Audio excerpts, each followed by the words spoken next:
বিএনপির ভারপ্রাপ্ত চেয়ারম্যান তারেক রহমান আগামী নির্বাচনে সরকার গঠন করলে ৫০ লাখ নারীকে ফ্যামিলি কার্ড দেওয়ার ঘোষণা দিয়েছেন। আজ বৃহস্পতিবার রাজধানীর শহীদ আবু সাঈদ মিলনায়তনে জুলাই শহীদদের স্মরণে বিএনপির মহিলা দলের আয়োজিত ফ্যাসিবাদ বিরোধী আন্দোলনে নারীদের অবদান শীর্ষক আলোচনা সভায় তিনি ঘোষণা দেন। তারেক রহমান বলেন, এবার নির্বাচন দেশের জন্য অত্যন্ত গুরুত্বপূর্ণ।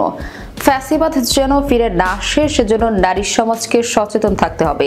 তিনি নারী শক্তিকে সরকারের কর্মপরিকল্পনার কেন্দ্রে রাখার প্রতিশ্রুতি দেন এবং বলেন, নারীরা যদি শিক্ষিত ও অর্থনৈতিকভাবে স্বাবলম্বী হন তাহলে পারিবারিক সহিংসতা রোধ করা সম্ভব। জুলাই অভ্যুত্থানের শহীদদের স্মরণ করে তিনি বলেন, শহীদদের কাছে বাংলাদেশ চিরঋণী। এবার গণতন্ত্র প্রতিষ্ঠা করে সেই ঋণ শোধ করতে হবে। এ সময় আগামী দিনের সরকার গঠন করলে প্রথম পর্যায়ে কমপক্ষে ৫০ লাখ পরিবারে ফ্যামিলি কার্ড চালুর ঘোষণা দেন বিএনপির ভারপ্রাপ্ত চেয়ারম্যান। তিনি বলেন, বিএনপি রাষ্ট্র পরিচালনার সুযোগ পেলে নারীদের এই ফ্যামিলি কার্ড প্রদান করা হবে।